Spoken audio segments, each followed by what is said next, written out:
You wake up. It's dark. You're cold. You're lying in a shallow cave carved into a hillside with about 30 other people. No fire yet. Someone has to go get wood. Nobody wants to go get wood.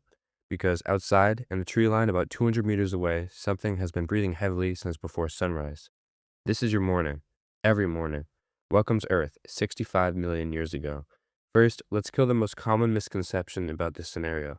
Most people picture it like Jurassic Park, humans with spears running from T-Rexes in a jungle. But that's not how it would work at all, because if humans existed alongside dinosaurs, we wouldn't be the humans you know today. We would be something much earlier, much smaller, much more afraid. Modern humans have only existed for about 300,000 years. The lost dinosaurs died 66 million years ago. The gap is so large it's almost impossible to feel. If you stacked every year of human existence into a single day, the dinosaurs would have died 220 days ago. We don't just miss them, we miss them by an almost incomprehensible amount of time. So, for this to work, something has to change. Either humans evolved 66 million years earlier than we actually did, or the dinosaurs survived long enough to meet us. Either way, the world looks nothing like the world you're imagining. Let's go with the version where we dropped in.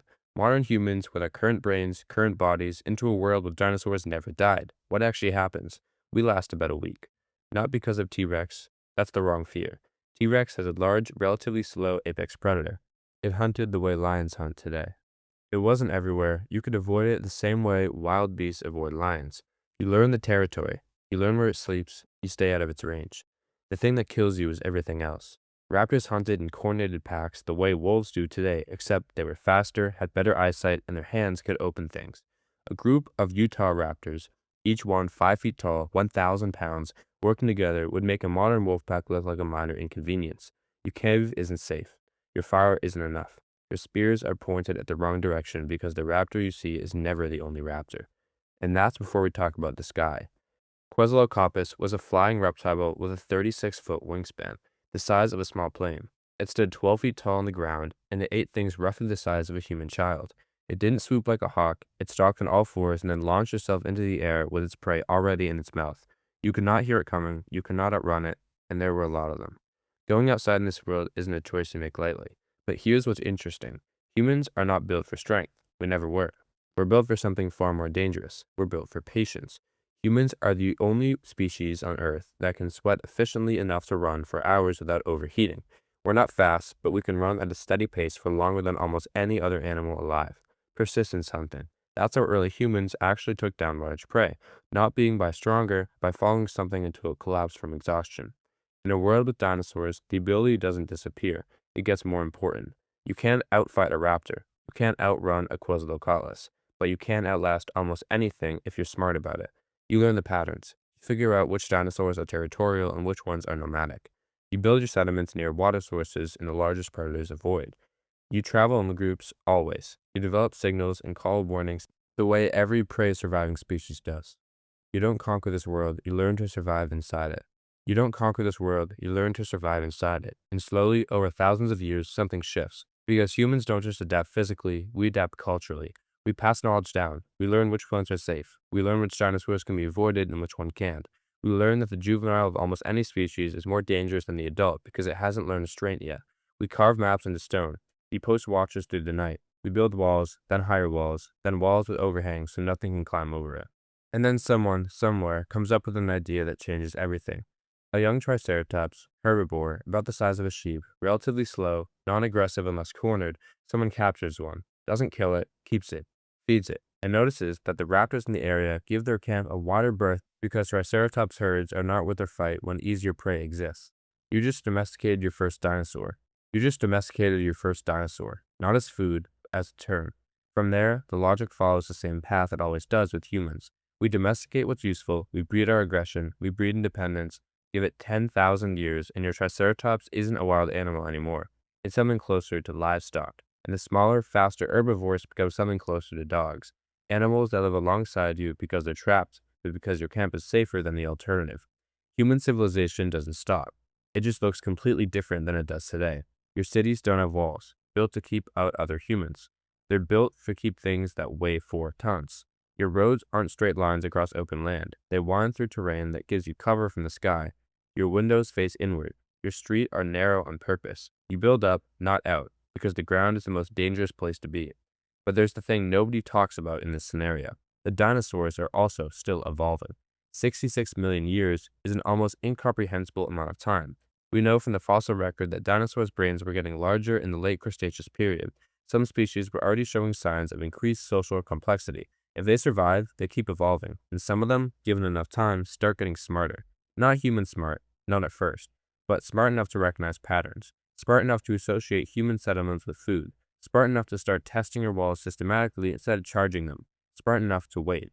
And now you're not just sharing a planet with giant animals, you're sharing it with giant animals that are learning.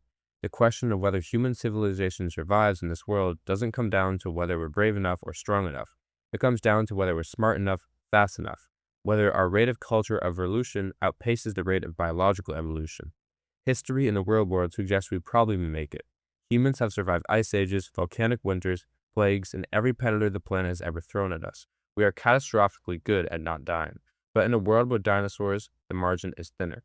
Every mistake costs more. Every bad harvest, every failed wall, every winter where the herds move somewhere new, these aren't setbacks. They're extinction events for individual tribes. Whole communities wiped out not by war or disease, but by something that walked out of the tree line at the wrong moment. The humans who survive aren't the strongest, they're the most careful, the most disciplined, the best at passing knowledge down without losing any of it. Which means in this world, the most valuable person in any community isn't the best fighter, it's the oldest one. The one who remembers, the one who knows what your grandfather learned about the Rex's den in the winter and which valleys flood in the spring and which plants keep the smaller predators away from your walls at night. In a world where dinosaurs, wisdom isn't something you respect, it's something you desperately protect. Because when the oldest person in your tribe dies, a library burns. You can't afford to lose a library. You don't get careless in this world. You don't let to waste anything. Every generation has to be smarter than the last one, and there is no generation if not. Maybe there's not so different in the world we actually live in. But here's what every single one of those scenarios gets wrong. We've been assuming that humans in this world think that what we know now. But here's what every single scenario has gotten wrong. We've been assuming that humans in this world think the way we think now, that we look at the Troodon and see a threat to be managed, that we look at the Quetzalcoatlus and see a problem to be solved, that our instinct would be to survive, adapt, and eventually dominate. But that's not how early humans actually thought.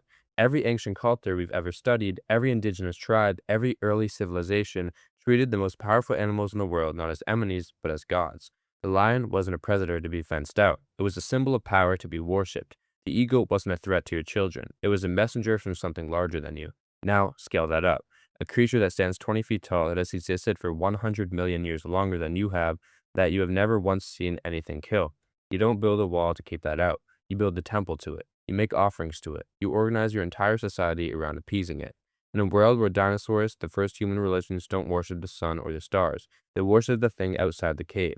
And that changes everything. Your calendar is built around migration patterns of predators, not seasons. Your leadership structure isn't built around who's the strongest fighter. It's built around who the dinosaur seems to ignore.